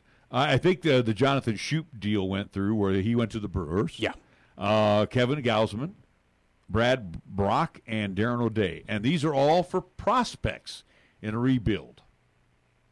And that's what you need. So the question is, again, Dan Duquette. Sorry, I don't think they, at least in the Zach Britton deal, go, hey, give us some already pro starters right now so we can try and, make a Frankenstein team here to see if it hopefully works. Kind of the situation where the Dodgers had with the fire sale of the Boston Red Sox, where all right, we'll try and make this work. Again, for the Orioles, I think that was best. That's what you needed to do. You need to start new. You got to take a gamble on these prospects. All right, so answer the question then: does Buck Showalter exit? Yeah, he's done. He should be. No, There's no doubt about Dan Duquette's going to say adios to Buck Showalter. He should. 2-74. Basically, this team was out of it. It was out of it. It was out of it day one of spring training at this point. But for the Orioles, yeah, absolutely. I think this is a team you have to take care of it front and center from every piece. They are 42 games out. Well, and that number's a large because, again, you're dealing with one of the most successful teams in baseball right now where the Red Sox that have a potential to have the all-time wins record right now. Kind of a similar situation what we saw with the Dodgers last year. This is, that number's clearly inflated. Obviously, you move them over to the NL West, you cut it in half. Well, given the Yankees 67 games, they would be 36 games off the pace. Yeah. I mean, in 106 games, they are 42 games off the pace. They're not technically out of it yet, but 42 games out, and here it is, the end of July. Yeah. Holy Toledo. Gosh, I sound like Bill King. Holy Toledo. Anyway, let's see if take anything. a timeout. Just seeing anything shaped up. Both the Dodgers losing last night, Diamondbacks losing, Rockies losing. Nothing much changed there. So one game separates those three teams. Giants did win. They won in 12. Yeah, they did. And they're only 5.5 out. They are now going, if I'm not mistaken, it looks like they are going to the bottom of the ninth. And they are still tied 2-2. All right, we do need to take a timeout. We'll come back. We'll get you updated, and we'll get ready to wrap up Wyoming Sports Talk today. Don't forget, 6 o'clock over at Powers Field. It is post 6, the Sixers, as they'll play host to the Gillette Rough Riders in American Legion baseball action. Again, this is the state championship. Again, both these teams. Not the state championship. This is the state tournament. State tournament. Yeah, again, the championship will be coming up in 2 days from now. Not today. This is just a move on in the winner's bracket. All right, we'll be back after these words on 1480 K-Ray. The time is now, and the place to go is Jolly Rogers RV Sales and Service for their annual model clearance sale of Jayco RVs and fifth wheels. This is your year to travel the countryside, and what better way with your Jayco RV from Jolly Rogers RV Sales and Service. And to put you on the road today, save 30% on their annual model clearance. Their savings are always the best on whatever model you select. Come see and take home your favorite today when you buy from Jolly Rogers RV Sales and Service at 6102 East Highway 30 in Cheyenne, or go online to jollyrogersrvs.com. Wow, it's hot enough out there to fry chicken, so now's the time to find ways to beat the heat in Marv's Plumbing and Heating. 1515 Logan Avenue is the best place to go to get cool. Marv's Plumbing and Heating, which provides complete air conditioning, installation, inspection, and repair services, is offering its air conditioning inspections for just $98. So beat the heat right now by calling Marv's Plumbing and Heating today at 316-7634. That's 316-7634. You can actually get something good for your health at a drive-thru window. When you order your next prescription from Medicap Pharmacy, call ahead and use our drive-thru window. Or you can call for free delivery. You can even log on to Medicap.com and order a prescription refill. Your Medicap pharmacist will call you to make arrangements for pickup or delivery. Medicap Pharmacy will always make time for you. Medicap Pharmacy, 1947 Bluegrass Circle, next to Texas Roadhouse in Cheyenne. Or call 635-3712. Chick-fil-A is a proud supporter of our high school athletes at East, Central, and South. May the school year bring success to all of you. Before you start your day, stop by Chick-fil-A for a hearty, delicious, and satisfying breakfast. Only at Windmill and Del Range. Breakfast is served Monday through Saturday from 6 in the morning till 10:30 a.m. Breakfast with Chick-fil-A, the most important meal of the day at Windmill and Del Range. Here's the latest weather forecast on 1480 K-Ray. For today, it'll be sunny with highs around 81. For tonight, it'll be mostly clear with lows around 52. On Wednesday, it'll be partly sunny with a slight chance of a thunderstorm in the afternoon with highs around 80. And on Wednesday night, it'll be partly cloudy with lows around 54. When it comes to sports talk in Cheyenne, it's a whole new ballgame. Let's play ball. You're listening to Wyoming Sports Talk today, and it's only here on AM 1480 K-Ray.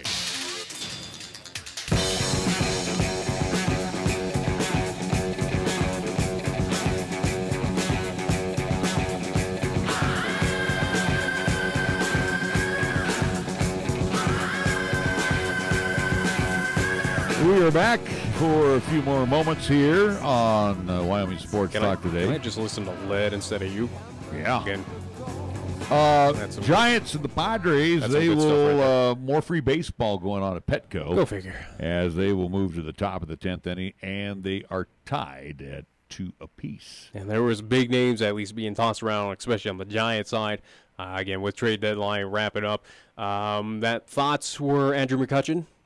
Could have been joining the, as folks can see on the Periscope and YouTube Live, that you are wearing a Yankees jersey for whatever reason. But with Aaron Judge dealing with the DL issues right now, that Andrew McCutchen might have possibly have been joining the New York Yankees. But apparently a deal did falter throughout, where pieces, at least Giants, didn't like what they were being offered. So, it's very surprising that the Giants just... They were there. They didn't really do anything. You didn't even sell. And it felt at a point in time that team was going to sell off. And then again, too, what looked good in the trade? It seemed like every team that was trading, which would have been more the Mets and the Orioles, they're the ones that wanted prospects. But if you went after a bigger team, they wanted more than just a prospect. Yeah. And again, you were getting rentals. Again, if Bryce Harper would have been sold today, it was a rental. Because I guarantee you, he's wherever he lands up next year. Maybe. He's going to cost. It depends on the team what would have picked him up. It would have been a rental. It's kind of the similar situation with Machado. Is he going to be a rental for the Dodgers? I think if this experiment works very well for the Dodgers, if they figure out, for whatever reason, and hopefully it does not, as you know that we are Dodger haters here, but if they are to win the World Series this season, I think Machado takes a serious look and goes, yeah, LA, I like what we're doing here. I'll stick around. And I think the same thing with Bryce Harper. If he were to be dealt, where it doesn't seem like he's going to be a national next year, I think that should be a given. I really do not anticipate he will be going back to the Washington Nationals. But, if he were to be dealt, say, to a Boston, to a New York, to one of those storied franchises or a team that is successful, is shown to have success in the past, I think it's a situation where, hey, I like what we've got. I like the core that we have. I think we could do great things here. Sure. I'm not a renegade, at least a gun for hire. No. I'm going to stay here for quite some time. Bryce Harper, pretty much you could put him in the Nolan Arenado stage, where Washington makes the playoffs, maybe not this year. They make the playoffs, but they can't get past, even into the NL championship. You know what I'm saying? Yeah, they can't get past the DS at this point. But again, it is a frustrating situation for Bryce. But he's also to a player that, he realizes he's the face of that franchise. He's beloved there in the nation's capital. Again, a guy who is kind of strong on loyalty, who doesn't seem like he's going to be vocal of going, no, I want out of Washington. I think he might work with everything to try and return, but it's the same with Arenado. Of both of these guys, what do they do? Do you realize, and again, I hate saying it every time, but at least kind of repeating myself, but again, what are you playing a sport for? You're playing to win a championship. Absolutely. You're absolutely. And with the Rockies, with the Nationals, either of those teams winning championships anytime soon, I don't see it. I really don't see it. Not with the pieces that they do have. And again, with the Rockies, you have a solid core, but it's not done you anything. Right. We saw last year. Okay. What happened? We got to move on because we're running short on time here, and I did want to mention that Johnny Football. I have been watching a little bit on Friday nights. I don't know if you have on CFL. ESPN, the CFL. Yeah, I watched a little football. He's with Montreal, I think. He's with the Montreal Alouettes. Alouettes, yeah. And he will be facing off against the Hamilton Tiger Cats coming up on Friday. Hey, it's sports. Johnny Why, Football. when NFL, if you want your football fix, NFL's here this week with a Hall of Fame game. Yeah, but again, you're going to see guys playing for, minutes. Johnny Football is going to be out there for the whole shooting match. Good. So, anyway, it'd be interesting to see how Johnny Football I think there's better things to do. Works out for the Montreal Alouettes this weekend. All right, coming up tonight, we have for you our you got what? Golden Age of Radio Theater. Yeah, I'm having a hard time thinking today. I'm having senior moments. We will have that from 8 until 10. 8 until 9, it will be Red Skelton. And from 9 until 10, it will be our Suspense Theater, the best of the 50s and 60s. Headed your way in just a little bit. Let me go back to the ballpark real quick here where the Giants